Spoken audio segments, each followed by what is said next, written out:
ઈશુ ક્યાં જઈએ છે? આપણે જઈએ છીએ નર્મદા પરિક્રમા કરવા. શું કેવું તમારું, બોલો. કઈ નહીં, નાસ્તો કરવા બેસી ગયા એવું લાગે છે. એકદમ જોરદાર છે હા, અને એકદમ જોરદાર કાંદા ભજીયા. અને આપણે ક્યાં બેઠા છીએ એ બી બતાવી દો, કેટલું જોરદાર લાગે છે. નર્મદા નદીનું ઉદ્ગમ સ્થાન મધ્યપ્રદેશમાં અમરકંટકથી છે અને નર્મદા નદીનો જ્યાં અંત થાય છે ત્યાં સુધીની આખી નર્મદા પરિક્રમા કરતા લગભગ 3 વર્ષથી પણ વધારે સમય લાગે છે. હવે આટલો બધો સમય તો આપણે કાઢી નથી શકતા, એટલે ચૈત્ર મહિનામાં જે 1 મહિનાની ઉત્તરવાહિની આવે છે તેનો લાભ આપણે ઉઠાવી લેવાનો. શું કેવું છે રોહન? હવે આપણે ગાડી પાર્ક કરી દીધી ને કેટલા વાગ્યા છે? 8:15 જેવું થયું છે. જોઈએ આપણે કેટલા કલાકમાં નર્મદા પરિક્રમા પૂરી કરી જઈએ છીએ. બરાબર, ચાલો. આવા 8 થી 10 કાર પાર્કિંગ અને બાઇકની તો વાત જ ના કરો, એના પાર્કિંગ તો ગણે ગણાયના એટલા હતા. અને આટલી બધી ગાડીઓ અને બાઇક શનિ રવિ નહીં, ચાલુ દિવસની છે. ગુરુવારે ચાલુ દિવસે આવ્યા છતાં આટલી પબ્લિક છે. તમે વિચારી શકો છો કે શનિ રવિમાં કેટલી પબ્લિક હશે. કેવું લાગે છે? એટલે હજુ થાક તો નહીં થયું ના ના બોલે ને 4:30 જાગીએ એ તો હવે છે. ચાલ જો તમે મનથી મક્કમ હશો તો ચાલી શકશો. શું કહેવું રોહન તમારું? ક્યારે મનથી નહીં હારવાનું, થાકી જઈએ તો બી નહીં.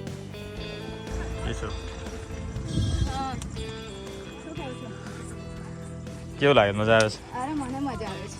તમને મજા આવે? જોરદાર. હું તો પહેલી વાર આવ્યો ને. હા એટલે જ કહું છું. ગયા વખતે તું મને લીધા વગર નથી આવી ને? હા, પણ મમ્મી પપ્પા સાથે આવી હતી. મને તો લીધા વગર જ આવી હતી ને. બીજા પપ્પા સાથે.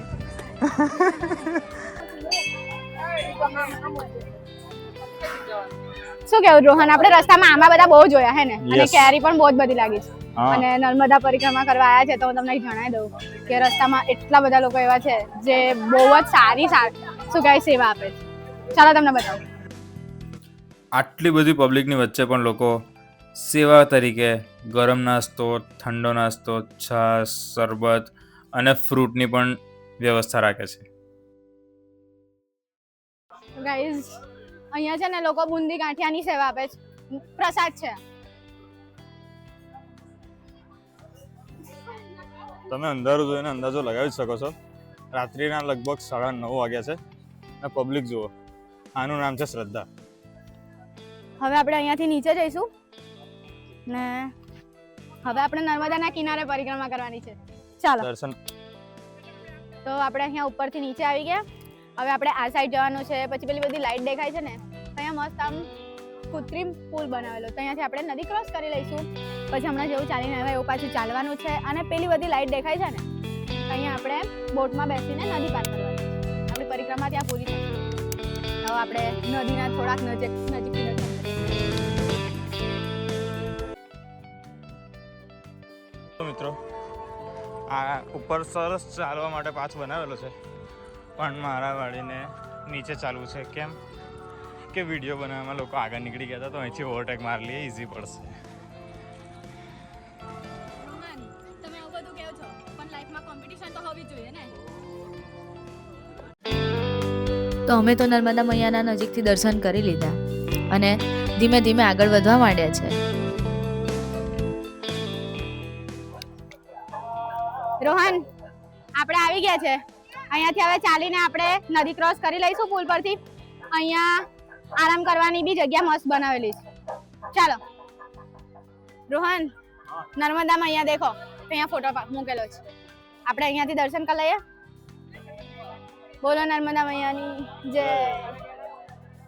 ચાલો રોહન, કેટલું બધું પબ્લિક છે જો. અને અહીંયા એટલી બધી સારી વ્યવસ્થા છે ને કે ખુરશી, પંખા ને છાંયો પણ કરેલો છે કે બધા આરામથી બેસી શકે, પોતાનો થાક ઉતારી શકે. બરાબર? અને એ લોકોને કોઈ મુશ્કેલી ના પડે એના માટે બધું જ છે. તો હું તમને એક વાત કહું કે નર્મદા મૈયા દિવસે જોઈએ તો એકદમ ખળખળ વહેતી હોય છે, જ્યારે રાતે એકદમ શાંત અને શીતળ હવા આપતી હોય છે. નર્મદા મૈયાને નર્મદા એકલું જ નહીં પણ રેવા તરીકે પણ ઓળખવામાં આવે છે. રોહન, શું લાગે તમને? એકદમ મસ્ત આમ ઠંડક લાગે છે કેમ કે આપણે નર્મદા મૈયાની નજીક છીએ. તો મિત્રો, ભારતમાં જેટલી પણ નદીઓ છે ને એનાથી વિરુદ્ધ દિશામાં નર્મદા નદી વહે છે. એટલે કે નર્મદા નદી ઉત્તર દિશામાં વહે છે. એટલે નર્મદા પરિક્રમાને ઉત્તર વાહિની તરીકે પણ ઓળખવામાં આવે છે. અહીંયા બી નર્મદા મૈયા.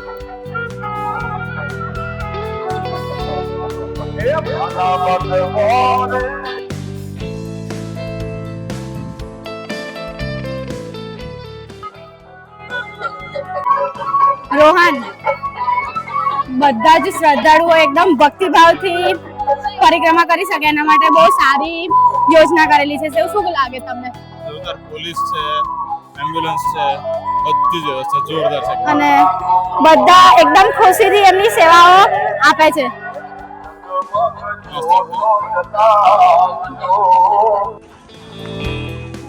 હા, હર હર નર્મદે. હર હર નર્મદે. તો મારું તો એટલું જ માનવું છે કે મિત્રોને મનાવવાનું છોડો અને નીકળી જવાનું એકલું જ બાઇક લઈને, મજા આવી જાય અને આપણી ટ્રીપ એ પણ સક્સેસ જાય. આખી નર્મદા પરિક્રમામાં મેં એટલું તો જોયું જ કે નાના બાળકોથી લઈને વૃદ્ધો પણ ત્યાં આવ્યા છે. આનું કારણ છે માત્ર એ લોકોનો ઉત્સાહ, એ જ એમને અહીંયા સુધી લઈ આવ્યું છે. તો રોહનની ફરસી, મારા ઘરનું કામ, કોલેજ ને ત્યારબાદ પણ થાક તો લાગ્યો જ નહીં. એનું કારણ હતું નર્મદા પરિક્રમા કરવાનો ઉત્સાહ અને તે પ્રત્યેની અતૂટ શ્રદ્ધા. ઈસુ પતી ગઈ પરિક્રમા? બસ આપણે એકદમ નજીક છે બોટની. એ બધું છોડો ને, અહીંયા જો. હર હર મહાદેવ.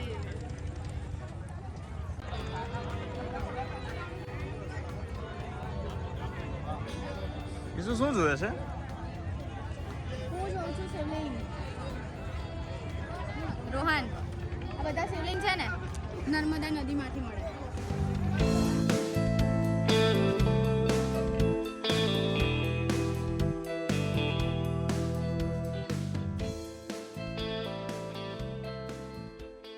ફાઇનલી અમે બોટમાં બેસી ગયા છે અને અમે સામે હવે જઈશું થોડી 5-1 મિનિટમાં.